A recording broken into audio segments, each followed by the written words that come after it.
मित्रांनो, तुम्ही पाहू शकता ह्या सापाचे दात किती मोठे आहेत.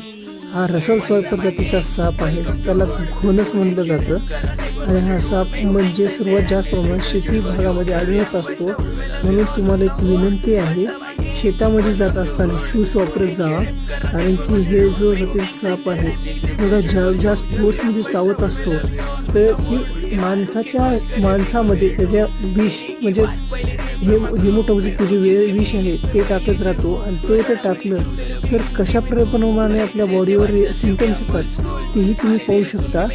पुढे आपल्याला त्याला बाईट झाल्यानंतर हे पूर्ण जे दात आहेत पूर्ण आपल्या शरीरामध्ये काढतो. त्यानंतर असं दिसतं, नंतर अशा रिॲक्शन येत राहतात बॉडीवरती आणि शेवटी गँग्रीन नावाचा असा प्रकार होत राहतो.